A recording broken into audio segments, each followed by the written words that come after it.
আমরা কথায় কথায় কই ৭১-এর চেতনা, ৫২-এর চেতনা, ৪২-এর চেতনা, ৬২-র চেতনা, ৭২-এর চেতনা। এই চেতনার ধারীরাই সব থেকে বেশি অকাম কুকাম করে। বিদেশে হাজার হাজার কোটি টাকা কারা পাচার করছে? আমার সোনার বাংলা, আমি তোমায় ভালোবাসি, এই গান গায়, কিন্তু বাংলাকে ভালোবাসে না। বাংলার ১২.৫টা বাজারের জন্য এই জালিমেরা, এই ডাকাতেরা গরিব মানুষের মুখের গ্রাস হাজার হাজার কোটি টাকা সুইস ব্যাংকে পাচার করেছে। বলেন ঠিক কিনা?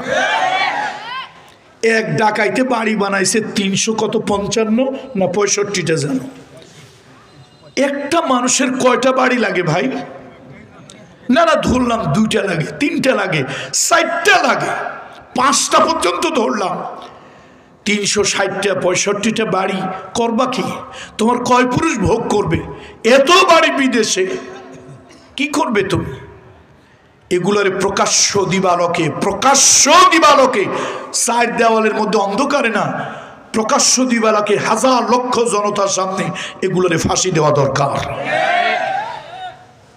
এর জন্য আসুন, এই নেতা সেই নেতার আদর্শ দিয়া সমাজ ভালো হবে না, মানুষ ভালো হবে না, মানুষ তার অধিকার ফিরে পাবে না। আল্লাহ তাআলা যাদেরকে অনুসরণ করতে হবে, আল্লাহ তাআলা তাদের কথাই আল্লাহ তাআলা বলেছেন, সেটা হলো, হে মুমিনগণ, নিশ্চয় তোমাদের জন্য উত্তম আদর্শ তাদের ভিতরে, অর্থাৎ রাসূলুল্লাহ সাল্লাল্লাহু আলাইহি ওয়াসাল্লাম এবং তার সাহাবীদের ভিতরে। আমার যুবক বন্ধুরা ও আমার স্কুল কলেজগামী বন্ধুরা, মুহাম্মদ রাসূলুল্লাহ তোমাদের মতো যখন যুবক, তোমাদের মতো যখন তরুণ, তখন আল্লাহর নবী হিলফুল ফুজুল তৈরি করলেন। ওই আরব দেশে বিশাল বড় একজন ধনী মহিলার নাম হলো খাদিজা বিনতে খুয়াইলিদ রাদিয়াল্লাহু তাআলা আনহা। তিনি তার নিজের ব্যবসায়, মহিলা মানুষ নিজের ব্যবসায় নিজে চালাতে পারেন না, লোক দিয়ে চালাতে হয়। যাকে দিয়েই ব্যবসা চালায় সবাই ২ নম্বরই ৬ নম্বরই করে, লাভ হয় না। নিজের বান্ধবী নাফিসাকে ডেকে বলে, ও নাফিসা, এই মক্কা দেশে, আরব দেশে, জাজিরাতুল আরবে কোনো ভালো মানুষ কি নাই যার হাতে আমার ব্যবসাটা ছেড়ে দিয়ে আমি একটু নিশ্চিত হতে পারি? নাফিসা বলল, আরবের ভিতরে এমন কোনো ভালো মানুষ তুমি খুঁজে পাবে না, তবে একটা মানুষ আছে চরিত্র ভালো, একটা মানুষ আছে স্বভাব ভালো, সে হলো আব্দুল্লাহর এতিম ছেলে, আব্দুল মুত্তালিবের নাতি, কুরাইশ বংশের সন্তান, তার নাম হলো মুহাম্মদ ইবনে আব্দুল্লাহ। পড়েন সাল্লাল্লাহু আলাইহি ওয়াসাল্লাম। মুহাম্মদ ইবনে আব্দুল্লাহ। আচ্ছা, মা খাদিজা তাকে ব্যবসার প্রস্তাব দিলেন। মুহাম্মদ রাসূলুল্লাহ তার ব্যবসার পার্টনার হইতে পারলেন না। তার কারণ, মায়ের পেটে থাকা অবস্থায় বাবা হারিয়েছে। ছোটবেলায় তিনি হালিমাতুস সাদিয়ার কাছে, ওই তায়েফে বনু সাদে, সেখানে লালন পালন হয়েছে। ৪ বছরের সময় মার কাছে ফিরে আসছেন। ৬ বছর বয়সে মাকে হারিয়েছেন। ৮ বছরের শিশু দাদাকে হারিয়েছেন। ত্রিভুবনে তার কেউ ছিল না আপন। সেই লোকটা খাদিজার মতো একজন ধনী মহিলার সাথে কেমনে পার্টনার হইয়া ব্যবসা করবে, পার্টিসিপেট করবে, অংশীদারিত্বের ব্যবসা কেমনে করবে? তিনি পারলেন না। মা খাদিজা প্রস্তাব দিলেন, তাহলে মুহাম্মাদের যেহেতু চরিত্র ভালো, স্বভাব ভালো, গরিব মানুষ, আমার যদি ব্যবসার ম্যানেজার হয় তাহলে আমি তাকে অসম্মান করব না, যথাযথ সম্মান, ইজ্জত, যথাযথ বেতন তাকে আমি দেব। রাসূলুল্লাহর গার্ডিয়ান আবু তালেব রাজি হলো। নবীজির বয়স তখন 23 বছর। খাদিজা রাদিয়াল্লাহু তাআলা আনহার ব্যবসা তিনি করলেন 2 বছর। এই 2 বছরে মা খাদিজার একটা ফেইথ, একটা বিশ্বাস, একটা আস্থা মুহাম্মদ রাসূলুল্লাহর প্রতি জন্ম নিল। কেন? টাকা পয়সা এমন জিনিস, এটা কাঠের পুতুলও টাকা দেখলে লোভে হা করে। টাকা দিয়া মানুষের চরিত্র ধরে রাখা তিন জিনিস দিয়া লোকেরা বলে, একটা হলো অর্থ, আরেকটা হলো নারী, আর একটা হলো ক্ষমতা। এই তিন জিনিসে মানুষের চরিত্র ঠিক থাকে না। টাকা পাইলে মানুষ যেই হোক, সাধু হোক আর চোর হোক, টাকায় অধিকাংশ লোকের চরিত্রে কিছু না কিছু লোভ সৃষ্টি করে। সুন্দরী নারীর উপরে অধিকাংশ মানুষ ইল্লা মাশাআল্লাহ দুই একজন ছাড়া মানুষের লোভ সৃষ্টি করে। আর তৃতীয় হলো ক্ষমতা। ক্ষমতায় যাওয়ার আগে মানুষ খুব ভালো ব্যবহার করে, নরম নরম ব্যবহার করে, বন্ধুসুলভ ব্যবহার করে, খাদেম সুলভ ব্যবহার করে। ক্ষমতার চেয়ারটা অনেক দিন পাইলে স্বৈরাচারী, ডিক্টেটর, ডাকাত হয়। ক্ষমতার চেয়ার ধরে রাখার জন্য গুম, খুন, হত্যা যা দরকার হয় তাই করে। কথা ঠিক কিনা বলেন? তিন জিনিসে মানুষের চরিত্র ধরে রাখা খুব মুশকিল। মুহাম্মদ রাসূলুল্লাহর বয়স কত বলছিলাম? 23 বছরের টকবকে তরুণ যুবক, যদিও বয়স বেশি কিন্তু পরমা সুন্দরী। সারা পৃথিবীতে আল্লাহ তার কুদরতি হাত দিয়া যে নারীদেরকে বানিয়েছেন অনিন্দ সুন্দরী করে, তার মধ্যে একজন ছিল মা খাদিজা, একজন ছিল ইব্রাহিম খলিলুল্লাহর স্ত্রী বিবি সায়রা। এই সুন্দরী নারীর ব্যবসা করার জন্য ম্যানেজার হলেন। 2 বছরে একদিন ওই মহিলা তার বান্ধবীকে ডেকে বলছে, মা খাদিজা রাদিয়াল্লাহু তাআলা আনহা তার বান্ধবীকে ডেকে বলছে, জীবনে পুরুষ দেখেছি, এরকম পুরুষ দেখি নাই। এ কি মানুষ না আর কিছু? টাকা পয়সার লোভ নাই, এদিক সেদিক করে না, ব্যবসায় লাভ লস আমার যাই হোক আমি খুশি। ছেলেটা 100% বিশ্বস্ত। আর একটা গুণ হলো আমার চেহারার দিকে সে কখনো ফিরেও তাকায় না, যদিও তাকানোর দরকার হয়। এত ভদ্র, এত শালীন, এত শরীফ। আমি তো আগে কোনো পুরুষ এত ভালো আছে জানি না। আমি তো পুরুষের কাছে আমার বিয়ে হয়েছে, বাচ্চা হয়েছে, পুরুষ জাতি আমার পছন্দ হয় নাই। এই জন্য আমি নিয়ত করেছি, ডিটারমাইন্ড হয়েছি, মন স্থির করেছি, জীবনে যতদিন বাঁচবো আর কোনো পুরুষের সাথে বিয়ে বসবো না, কোনো পুরুষের শয্যা সঙ্গিনী হব না। কিন্তু মুহাম্মাদের মতো মানুষ পুরুষ জাতির মধ্যে আছে এ তো আমি ধারণাই করি নাই। শেষ পর্যন্ত অনেক লম্বা গল্প ঘটনা, আমি সেদিকে যাব না। শেষ পর্যন্ত রাসূলুল্লাহর বয়স যখন 25 বছর 2 মাস 10 দিন, তখন মা খাদিজা রাদিয়াল্লাহু তাআলা আনহার সাথে মুহাম্মদ রাসূলুল্লাহর বিবাহ হলো। আল্লাহু আকবার। মা খাদিজার বয়স তখন 40, রাসূলুল্লাহর বয়স 25 বছর 2 মাস 10 দিন। এই যে বয়সের একটা ডিসপ্যারিটি, বৈষম্য, রাসূলুল্লাহ সাল্লাল্লাহু আলাইহি ওয়াসাল্লাম, মুহাম্মদ রাসূলুল্লাহ সাল্লাল্লাহু আলাইহি ওয়াসাল্লাম মা খাদিজার সাথে দাম্পত্য জীবন শুরু করলেন। মা খাদিজা অবাক হয়, মানুষ এত ভালো কেমনে হয়? এত ভালো মানুষ কেমনে হয়? একদিন মা খাদিজা মুহাম্মদ ইবনে আব্দুল্লাহ পড়েন সাল্লাল্লাহু আলাইহি ওয়াসাল্লামকে ডেকে বলে, আবুল কাসেম, ও কাসেমের বাবা, আপনি মাঝে মাঝে একটু আত্মভোলা হন, মাঝে মাঝে আপনি হারিয়ে যান গভীর চিন্তার জগতে, আপনার আত্মবিশ্রুতি হয়, আপনি নিজের মধ্যে নিজেকে হারিয়ে ফেলেন, তন্ময় হয়ে যান, আকাশের দিকে তাকিয়ে সব ভুলে যান। আপনার মনে কি ব্যথা বলেন, আমি আপনার ব্যথা দূর করে দেব। সুন্দরী নারী যদি বিবাহ করতে চান আমি আপনাকে ঠকাবো না, সুন্দরী নারীর ব্যবস্থা করে দেব। আপনি টাকা চাইলে সব টাকা দিয়ে দেব, আপনার অন্য কোনো অভাব যদি থাকে আমি পূরণ করে দেব, তবু আপনি আনমনা হবেন না। নবীজির চোখ বেয়ে টপ টপ করে পানি পড়ে। খাদিজা, আমি তো টাকার জন্য, পয়সার জন্য, সুন্দরী নারীর জন্য এমনটি করি না। আমি চিন্তা করি আমাকে কে বানিয়েছেন, কেন বানিয়েছেন, কোন জন্য বানিয়েছেন, এই পৃথিবীতে আমি কোন কারণে আসলাম, আমি সেই মহামহিম সৃষ্টিকর্তাকে নিয়ে চিন্তা করি।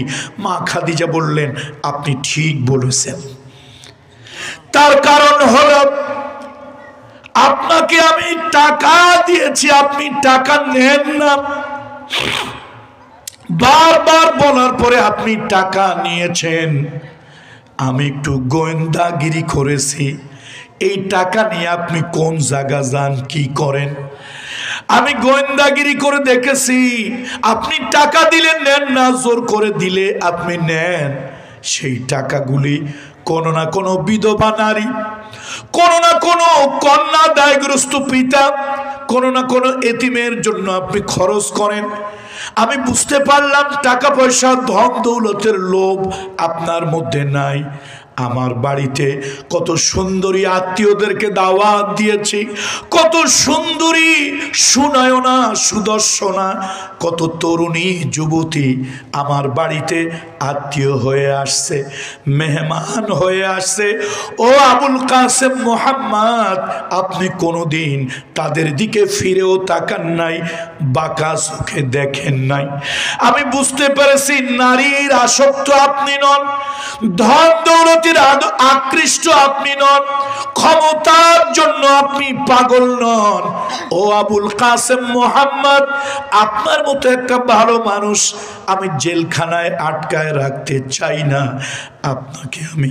আপনাকে আমি মুক্ত করে দিলাম। আপনি যতদিন পর্যন্ত ওই মহামহিম প্রভু, ওই মহামহিম স্রষ্টা, ওই মহামহিম আল্লাহ, তার পরিচয় যতদিন না পাবেন ততদিন আপনি আল্লাহর ধ্যানে মশগুল থাকুন। আপনার সব দায়িত্ব আমি আমার কাঁধে উঠাইয়া নিলাম। মুহাম্মদ সাল্লাল্লাহু আলাইহি ওয়াসাল্লাম গারে হেরায় 5টা বছর সেখানে থেকেছেন। মা খাদিজা রাদিয়াল্লাহু তাআলা আনহা ওখানে খাবার পৌঁছে দিয়েছে, নিজে খায় নাই, নবীজির জন্য খাবার নিয়ে গেছে। কি উঁচু পাহাড়, সেইখানে একটা নারীর পক্ষে পৌরা একজন নারী, যার বয়স 50-এর কোটায়, সেই মানুষটা এইরকম জায়গায় খাবার নিয়ে যায়, নিজের মনটা ভালো লাগে না। এরকম একটা ভালো মানুষ তাকে একাকি না খাওয়াইয়া রেখে আমি কেমনে খাই? বাচ্চা কাচ্চাদেরকে খাওয়াতো, চামড়ার মশকে পানি নিত, পুটলির ভিতরে খেজুর, জবের ছাতু, গমের ছাতু নিয়ে তারপরে নিয়ে ওইখানে যেত। নবীজিকে গিয়ে দেখতো ধ্যানে মশগুল, আল্লাহর মোরাকাবায় মশগুল। আস্তে করে ডাক দিতেন, ইয়া মুহাম্মদ, আবুল কাসেম। নবীজি ভাবতো আমার ভালোবাসার নারী এসেছে। এই দুনিয়ায় স্ত্রীর থেকে ভালোবাসা পৃথিবীতে আল্লাহর সৃষ্টি জগতে আর কিছুই হতে পারে না। আমি এই জন্য সকলকে বলি, স্ত্রীদের প্রতি ভালোবাসা রাখবেন, সুন্নত। মা বোনরা যারা আছেন তাদেরকেও বলি, স্বামীর প্রতি ভালোবাসা রাখবেন, সুন্নত। হুন্না লিবাসুল লাকুম ওয়া আনতুম লিবাসুল লাহুন্না। সৃষ্টি জগতের প্রথম সম্পর্ক হলো স্বামী আর স্ত্রী। সৃষ্টি জগতের আল্লাহর সৃষ্টির প্রথম সম্পর্ক স্বামী আর স্ত্রী। এই জন্য দুনিয়ার সব থেকে কাছের সম্পর্ক, সব থেকে নিকটতম সম্পর্ক, সব থেকে মধুময় সম্পর্ক, সব থেকে প্রাচীন সম্পর্ক হলো স্বামী আর স্ত্রী। আগে বাপ মা না, আল্লাহ তাআলা আদমকে বানালেন আলাইহিস সালাম। বেহেশতের ভিতরে তার ভালো লাগে না, তার জন্য বানাইলেন কাকে? মা হাওয়াকে বানাইলেন। মা হাওয়ার সাথে বৈবাহিক বন্ধনে আল্লাহ আবদ্ধ করে দিলেন, স্বামী স্ত্রী সম্পর্ক তৈরি হলো। এরপরে মা বাপ হলেন তারা, এরপরে ভাই বোন হলো। সুতরাং মায়েদেরকে বলি, মাগো স্বামীদের সাথে ভালো ব্যবহার করবেন। রাসূলুল্লাহ বলেছেন, সাল্লাল্লাহু আলাইহি ওয়াসাল্লাম বলেছেন, আল মারআতু ইযা সাল্লাত খামসাহা, যখন নারী 5 ওয়াক্ত নামাজ ঠিক মতো পড়ে, ওয়া সামাত শাহরাহা, রমাদান শরীফের ফরজ রোজাটা ঠিক মতো রাখে, ইহতিমামের সাথে ভালোবাসা আন্তরিকতা নিয়ে রাখে, ওয়া আহসানাত ফারজাহা, ইজ্জত আব্রু চরিত্র সতীত্ব হেফাজত করে, ওয়া আতাআত বালাহা, আর স্বামী বিবাহিত মহিলা হলে স্বামীর অনুগত হয়, স্বামীকে হুমকি দেয় না, ধামকি দেয় না, জেলের ভয় দেখায় না, স্বামীর সাথে শত্রুতা আচরণ করে না, স্বামীর অনুগত হয়। নবীজি বলেছেন, রহমতের নবী বলেছেন, ভালোবাসার নবী বলেছেন, এই নারী ইন্তেকালের পর আল্লাহর 8টা বেহেশতের দরজা তার জন্য খুলে রাখা হয়, যে কোনো জান্নাতে ওই মহিলা প্রবেশ করতে পারে।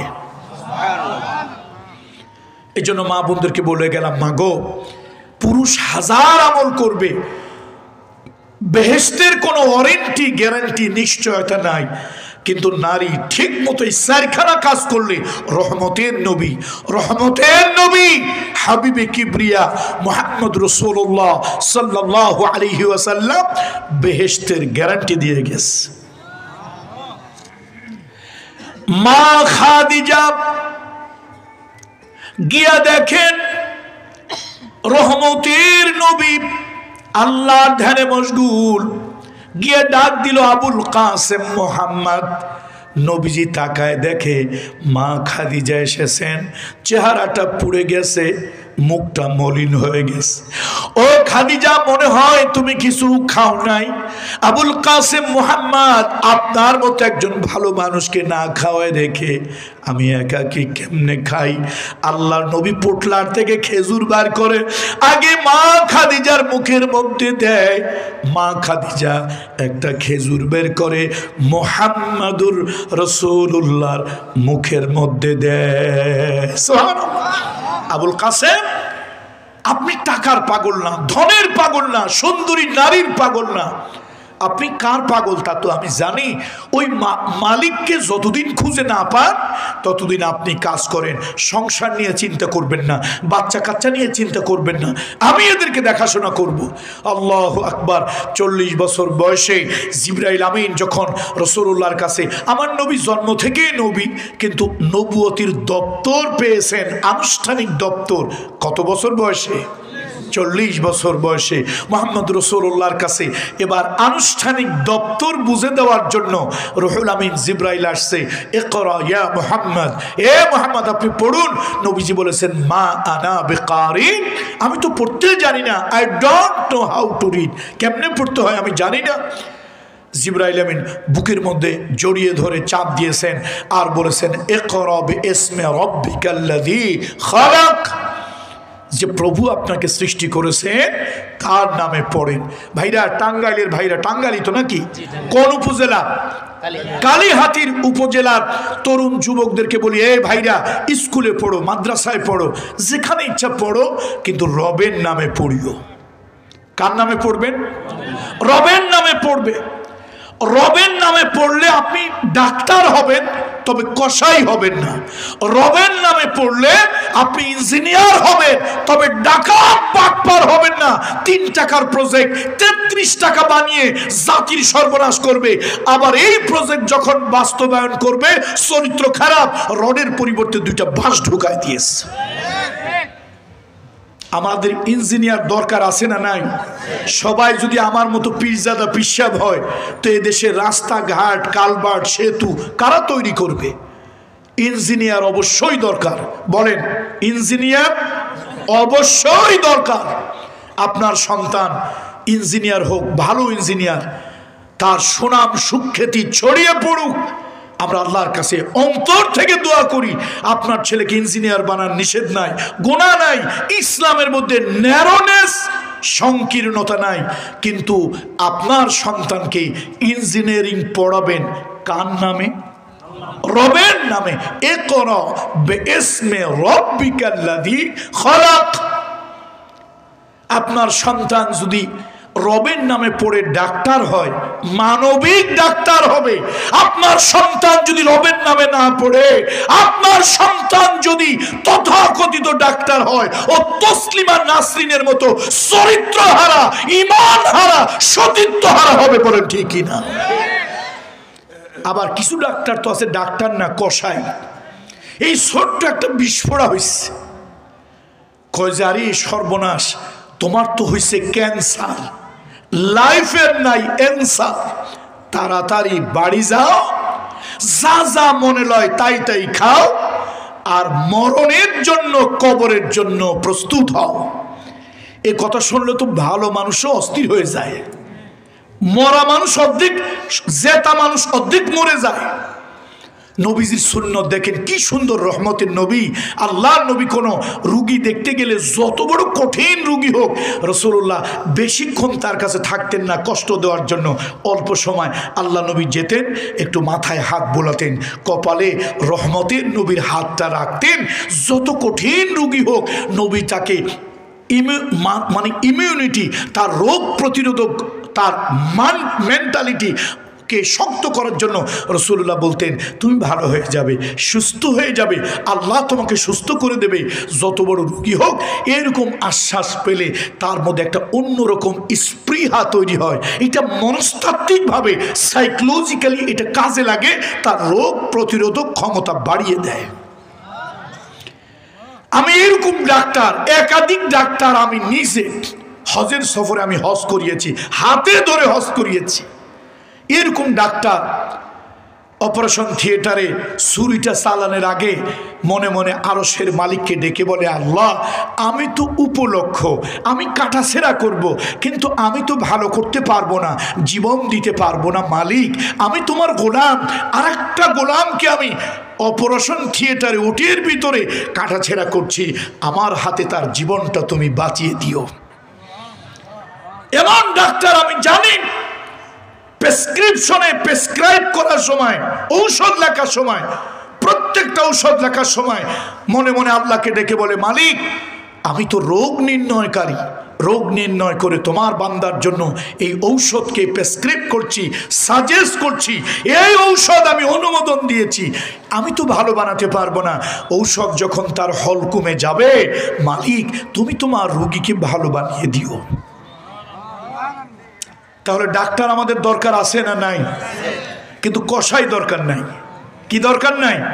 ডাক্তার নামে কসাই দরকার নাই। এই জন্য ডাক্তারই পড়াবেন। সবাইকে যদি আমার মতো হুজুর, মৌলানা, ইমাম, আলেম, পীরজাদা, পিসাব বানান, এই 18 কোটি মানুষের রোগ হবে, দেহের রোগ হবে, মানসিক রোগ হবে, চিকিৎসা দেওয়ার জন্য ডাক্তার লাগবে।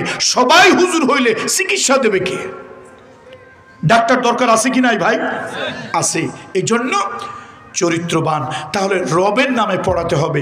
মাস্টার বলেন, ইঞ্জিনিয়ার বলেন, কবি হোক, রবের নামে পড়ুক। দেখেন নজরুল, কাজী নজরুল কি সুন্দর রাসূলুল্লাহ নামে কি সুন্দর কবিতা লিখলো। মুহাম্মাদের নাম জপেছিলি বুলবুলি তুই আগে, তাই কিরে তোর কণ্ঠেরই গান এত মধুর লাগে। মসজিদেরই পাশে আমায় কবর দিও ভাই, ওইখানে থেকে আমি যেন মুয়াজ্জিনের আজান শুনতে পাই। এই তিনিও একজন কবি। আবার আমার দেশে একটা কবি ছিল, বদমাশ কবি, নাম হলো শামসুর রহমান। সকালবেলায় সারা রাত ড্রিঙ্ক করে, সারা রাত মদ খাইয়া ঘুমাইতে গেছে, আর মুয়াজ্জিনের আজান আসছে, আসসালাতু খায়রুম মিনান নাওম। ঘুম ভেঙে গেল, কাঁচা ঘুম। কয় যে আমার কাছে খুব রাগ লাগতেছে, মনে হয় বেশ্যা যেন খরিদ্দার ডাকতেছে। নাউজুবিল্লাহ বলবেন না? সারা জীবন যারা বেশ্যার ডাক শোনে, এরা আল্লাহর ডাক কেমনে শুনবে বলেন তো? ওদের নসিবে আল্লাহর ডাক শোনা আছে? নাই। কবি ছিল অমর খৈয়াম, মদ খাইয়া টাল হয়ে গেছে। এই বেলা ভাই মদ খেয়ে নাও, কাল নিশীতের ভরসা কই, চাঁদনি জাগিবে যুগ যুগ ধরে, আমরা তো আর রব না সই। খাও, পান করো, ফুর্তি করো, দুনিয়া কো মজা লে লো, দুনিয়া তোমারি হয়। বলতেছিলাম জিব্রাইল কার কাছে আসছে ভুলে গেছেন বোধহয় আপনারা। মুহাম্মদ রাসূলুল্লাহ সাল্লাল্লাহু আলাইহি ওয়াসাল্লাম মা খাদিজা